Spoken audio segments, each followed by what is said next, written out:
All right, guys, so welcome to the new coaching, new Coach Basics kind of mentoring powwow, if you will. On Sundays, we are going to host a little quick Q&A and give some feedback on that, as well as address a couple issues that we may find helpful for newer coaches. So Tammy got hung up this evening, and she's going to try and hop on, but she may not be able to make it. So for those of you listening to the playback, if you have any questions, please feel free to drop them in the comments below, and we will be happy to address them as we see them through the week, okay? So Alicia and I actually just had a conversation earlier this week, and we addressed most of her questions at this point, so she doesn't have any for tonight. But one of her questions was, how do you reach out to people? And that's probably one of the biggest hangups or one of the biggest fears when you're a new coach is starting that conversation, and you almost feel like you have to rush it to get it to an invite, okay? So just a couple tips that I shared with Alicia. It's a conversation. Just start a conversation with the person that you're talking to. Ask them about their day. Ask them if they have any fun plans for the week or for the weekend. One of my most popular sentences that I send to people is, hey girl, how are you doing this week? I hope things are great. Do you guys have any fun plans for this weekend? Always ask a question. Just open the conversation like you would with a friend when you see them at the grocery store or when you run into them on the street or whatever. Just have genuine conversation and start building that relationship. But we need to make sure that no matter if we're commenting on something that we saw on a post recently, or we're just reaching out and saying, hey, we're always asking a question so that they have a reason to respond back to us, to open that dialogue rather than leaving it one-ended and just saying, hey girl, I hope you have a really great day and I hope things are good. That's really nice and sweet, and it's encouraging and is a positive thing.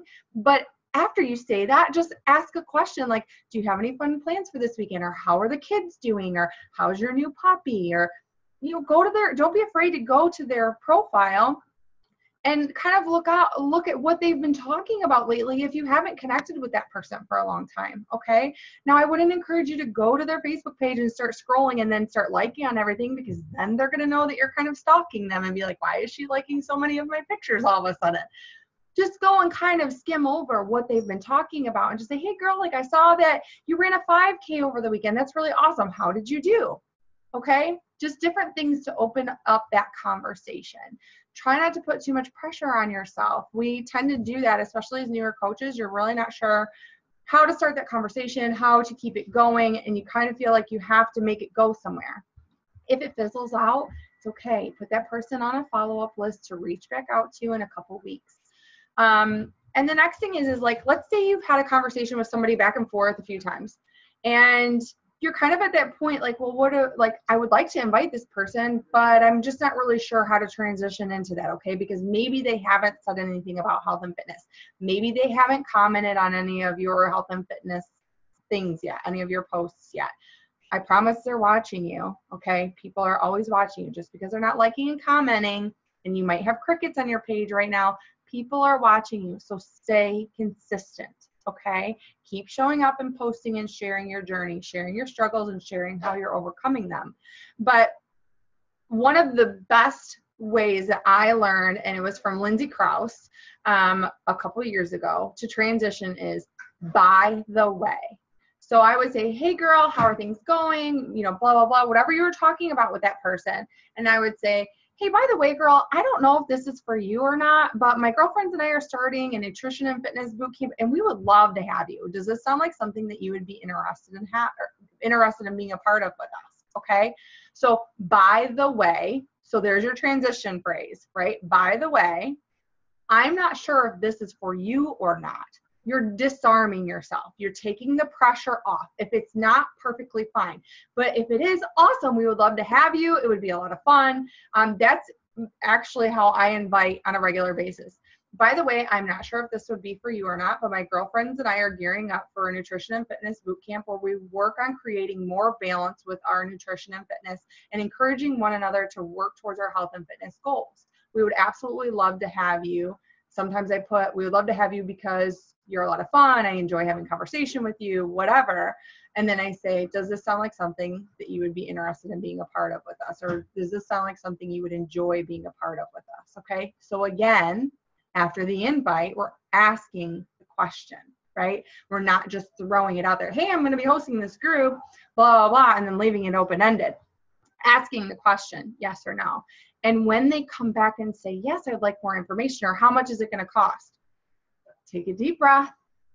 Don't pile a bunch of information on them, okay? I know that as a new coach, we get excited. We're like, yes, they said, yes, I'm going to get them on a challenge group and blah, blah, blah. Take a deep breath, relax a little bit, and just say, awesome, we would absolutely love to have you. Would you mind sharing with me a little bit about your goals or what interests you about a nutrition and fitness boot camp? And then from there, you can start asking some questions. Ask a question. They're going to ask you how much it is. We're not going to tell them right away, because if you just say it's $160 and I'm going to give you X, Y, and Z, they have no idea what you're going to provide for that. Yes, they see that you're giving them all access and blah, blah, blah, and like the details, but they don't know, there's no emotional connection. Okay. So when you make that connection with them and they say yes, ask a question. What kind of goals would you like to work towards? Then when they tell you, okay, so have you tried anything to work towards those goals? Are you currently doing anything to work towards those goals? What do you tend to struggle with? I usually phrase it like this. So would you mind sharing with me, when you're working towards X, Y, and Z, do you tend to struggle more with nutrition, your fitness, or a little bit of both? And it's usually both, but nutrition tends to be the number one thing that people struggle with, right? It's even as coaches, that's for myself, I know that's the thing that I struggle with the most. So make sure you're asking questions, and then you can already be in your mind thinking about what program, because obviously the All Access Pass, you guys, that's it. That's the only challenge pack I have been sharing since it rolled out, to be perfectly honest with you.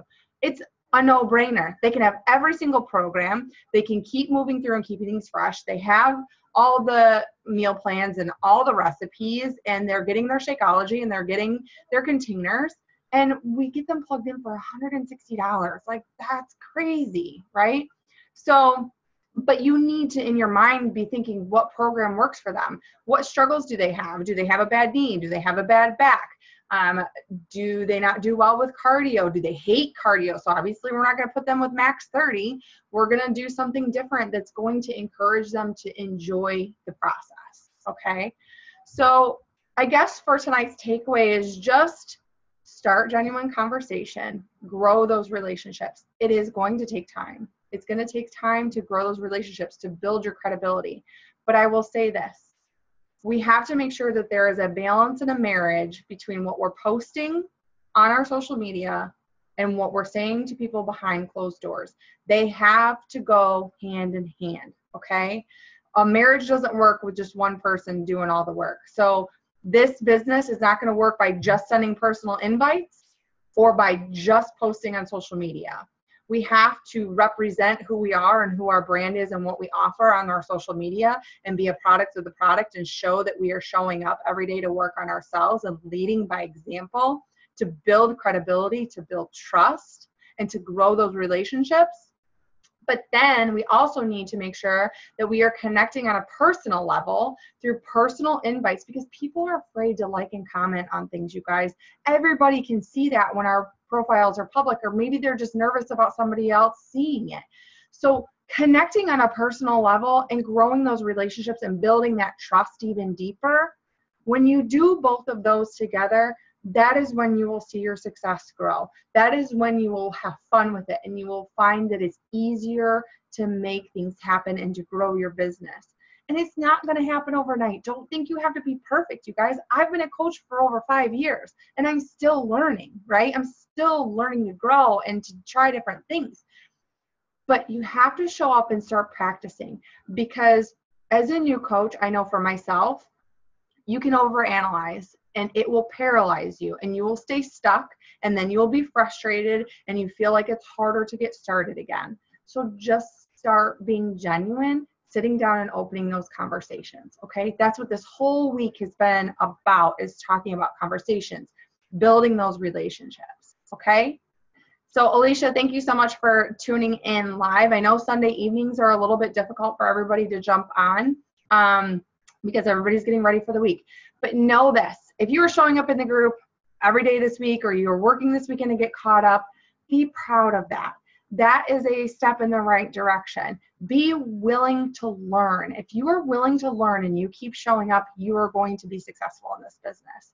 So if you have any questions about what we talked about or anything that we posted about through this week, please just comment below and let us know what your questions are. And Tammy and I will be more than happy to address those questions. We will have another Zoom next Sunday.